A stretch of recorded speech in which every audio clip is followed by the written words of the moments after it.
Web development के इस सफ़र में आप सभी का स्वागत है। अगर आप हमारे साथ इस सफ़र में शुरुआत से ही जुड़े हैं तो आपको वेब डेवलपमेंट के बारे में काफ़ी कुछ पता होगा।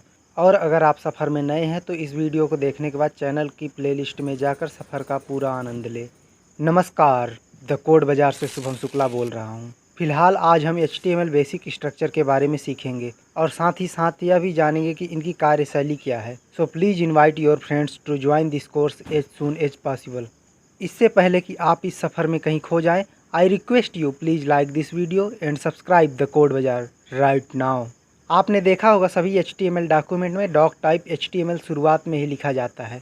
चलिए जानते हैं कि एक HTML फाइल में डॉक टाइप की क्या भूमिका होती है। आपकी जानकारी के लिए बता दें कि डॉक टाइप एक HTML टैग नहीं है, बल्कि डॉक टाइप एक तरह की इंफॉर्मेशन है जो कि ब्राउज़र को इन्फॉर्म करता है कि HTML फाइल का वर्जन क्या है। इसे ही डॉक्यूमेंट टाइप डिक्लेरेशन भी कहा जाता है। In short, document type declaration markup language के रूल्स को डिफाइन करता है ताकि ब्राउज़र सामग्री को सही ढंग से पहचान सके। Doctype declaration case sensitive नहीं होता है, साथ ही साथ पूरा का पूरा HTML भी केस सेंसिटिव नहीं होता है, अर्थात कैपिटल और स्मॉल दोनों में आप कोडिंग कर सकते हैं। वर्तमान में डॉक टाइप HTML एक लेटेस्ट तरीका है HTML फाइल को रिप्रेजेंट करने का, जो कि HTML5 को दर्शाता है। इसके बाद HTML टैग लिखा जाता है। आपकी जानकारी के लिए बता दूं कि HTML में कुछ टैग को छोड़कर बाकी सभी टैग पेयर्स में होते हैं, अर्थात यदि आप कोई भी टैग को ओपन करते हैं तो उसे क्लोज भी करना होगा। जैसा कि स्क्रीन पर देख सकते हैं टैग को ओपन और क्लोज कैसे किया जाता है। टैग्स के बारे में अधिक जानकारी आपको मेरी पिछली वीडियो में मिल जाएगी,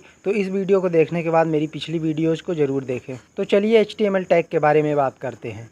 HTML टैग एक HTML फाइल की जड़ है। HTML tag doctype HTML को छोड़कर अन्य सभी HTML एलिमेंट्स के लिए कंटेनर का काम करता है। आप इस टैग के अंदर एट्रीब्यूट के रूप में वेब पेज की लैंग्वेज को डिक्लेयर कर सकते हैं, जो कि सर्च इंजन और ब्राउज़र को कंटेंट की लैंग्वेज पहचानने में मदद करता है। आप इस तरह से HTML टैग को पेयर्स में लिख सकते हैं। आइए अब हेड टैग के साथ साथ मेटा डाटा के बारे में भी समझते हैं। वह डाटा जो दूसरे डाटा को डिस्क्राइब करता है मेटा डाटा कहलाता है, अर्थात मेटा डाटा दूसरे डाटा के बारे में सूचना उपलब्ध कराता है। और मेटा डाटा को कंटेन करने के लिए HTML टैग के अंदर बॉडी टैग के ऊपर हेड टैग का प्रयोग किया जाता है।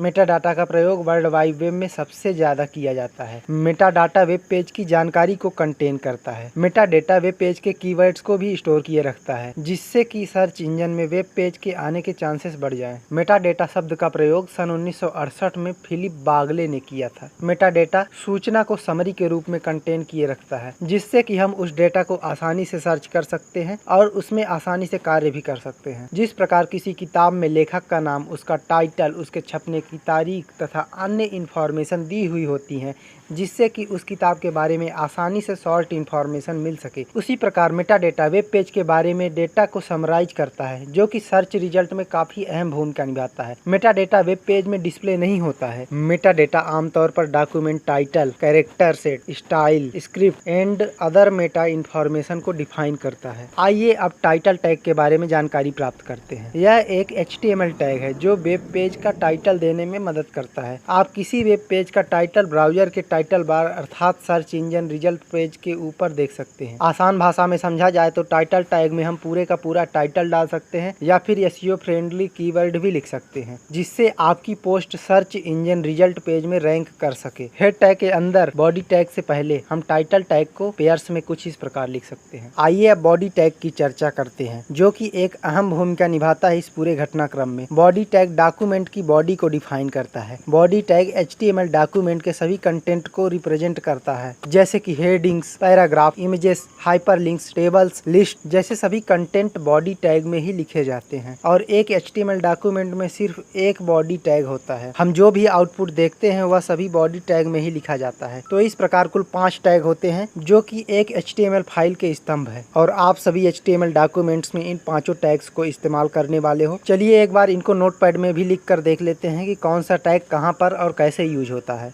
तो चलिए अब हम अपना नोटपैड ओपन कर लेते हैं और यहाँ पर सबसे पहले हम अपनी फाइल को HTML फॉर्म में सेव कर लेते हैं। फाइल पर क्लिक करेंगे, फिर सेव पर क्लिक करेंगे। अब यहाँ पर अपनी फाइल के लिए एक लोकेशन चुनेंगे जैसा कि मैं डेस्कटॉप में HTML फोल्डर के अंदर सेव कर रहा हूं, आप अपना लोकेशन चूज कर सकते हैं जहां पे भी आपको फाइल को रखना है। अब फाइल नेम में अपनी फाइल का नाम देना है और लास्ट में फाइल का एक्सटेंशन भी लिखना है। इसके बाद आपको इनकोडिंग में UTF-8 सेलेक्ट करना है और सेव एज टाइप में ऑल फाइल्स को सेलेक्ट करना है।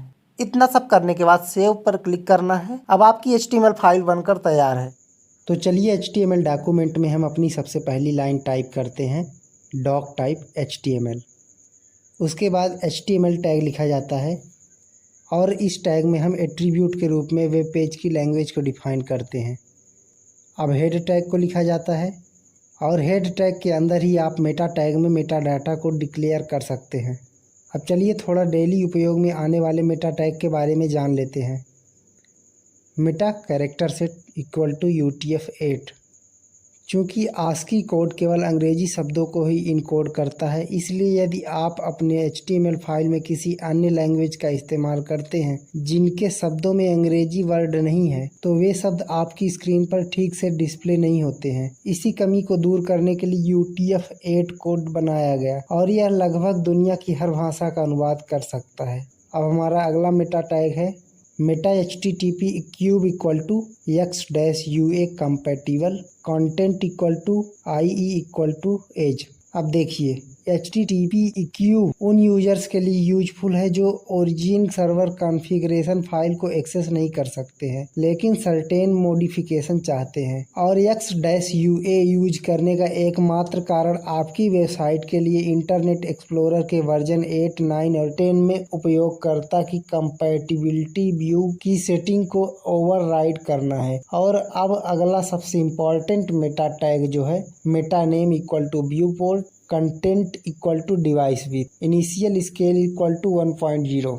यह एक इम्पॉर्टेंट मेटा टैग है, इसलिए इस मेटा टैग को आप जरूर यूज करें। View port Meta tag browser को बताता है कि स्क्रीन की चौड़ाई को पेज की पूर्ण चौड़ाई माना जाए। मतलब कोई फर्क नहीं पड़ता कि आप किस डिवाइस पर हैं, चाहे वह डेस्कटॉप हो या मोबाइल, वेबसाइट उस डिवाइस की चौड़ाई का अनुसरण करेगी जिस पर उपयोग करता है। और width equal to device width वाला हिस्सा डिवाइस की चौड़ाई के हिसाब से पेज की चौड़ाई सेट करता है, जो कि अलग अलग डिवाइस के आधार पर अलग अलग होगा।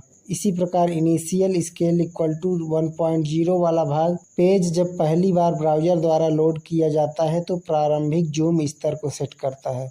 अब हम पेज का टाइटल सेट करेंगे, तो यहाँ पर टाइटल टैग लिखते हैं और अपने पेज का टाइटल भी डाल देते हैं।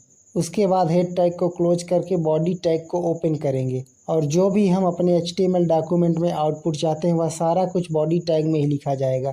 बस इतना समझ लीजिए कि पूरा HTML का मुख्य कार्य ही बॉडी टैग में होता है। इसके बाद बॉडी टैग को क्लोज करते हैं और लास्ट में जो ऊपर HTML टैग हम ओपन किए थे उसको भी क्लोज कर देंगे। तो कुल मिलाकर 5 या 6 टैग हैं जो HTML के स्ट्रक्चर को तैयार करने में बेहद ही अहम भूमिका निभाते हैं। और HTML में कुछ टैग जैसे मेटा टैग आदि को छोड़कर जिस टैग को ओपन करें उसे क्लोज करना ना भूलें। उम्मीद है कि अब आप HTML स्ट्रक्चर के बारे में सब कुछ समझ गए होंगे। वीडियो पसंद आई तो वीडियो को लाइक कर दें और चैनल को सब्सक्राइब करना बिल्कुल ना भूलें। अच्छा चलता हूँ। अगर सब कुछ सलामत रहा तो आपसे मुलाकात होती रहेगी। अगर कुछ भी सवाल हैं तो उसे कमेंट में लिखें। Bye bye, take care, have a great day.